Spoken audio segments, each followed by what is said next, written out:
Why do you fear? Deeply think about this question. Why?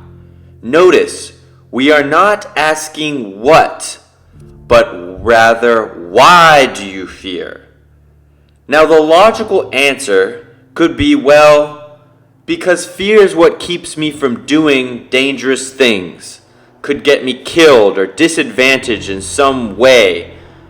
But if you are being real with yourself, then you know that the majority of your fear comes from perceived danger, stuff that's most likely not life or death. So again, why do you fear? And if we can't answer this way, maybe it's more helpful to phrase the question as to what purpose does our fear serve us? When you are playing a video game, does the character you are playing feel fear? Let's just pretend they had the capability to fear. Whether you're racing your character in a go-kart or battling zombies, the character is typically facing very fearful situations after all. Isn't that what makes the video game playable? It makes it interesting, entertaining, exciting.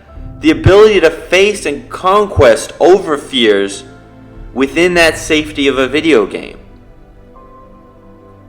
But if you were to ask if your video game character should feel fear, the easy answer is of course not. It's just a video game. The character shouldn't feel fear. If they die in the game, you can always reset, play the level over again. And even if it was some special sort of video game without a second chance at life or the ability to play again, then when the character dies in the game, that's it. It's over. It's no longer programmed to exist enough to feel sorry for itself, to mourn the loss, to feel fear. So now how is your life any different than this video game character? You have obstacles, little tasks that you have to accomplish. You can create your own game. Even better than the best video game, your life allows for the complete independence and autonomy to choose your own adventure. Given all of life's resources, your only constraint, the laws of physics. Now, it's not the game's fault if you choose a boring adventure.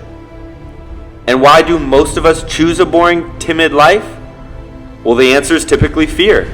Fear of failure, fear of success, fear of loss, fear of being hurt.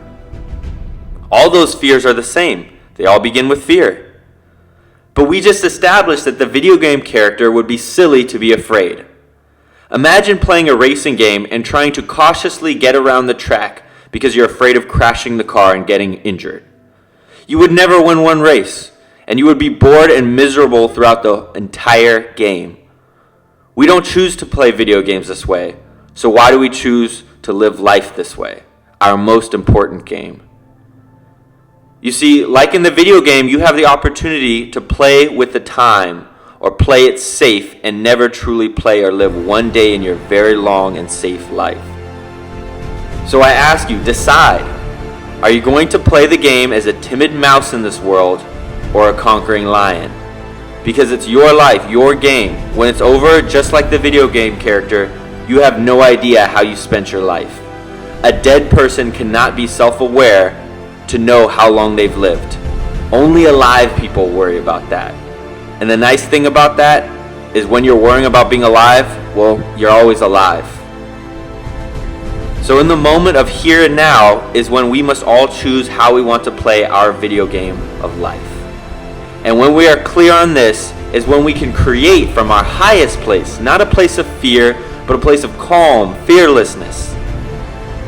So to create a life that the gods would be interested in playing, they would find enjoyable, be like your favorite video game character. Be bold, brave, daring, funny, exciting, creative, unusual. Ultimately, live free from the scaredness of safety. That is a game worth playing.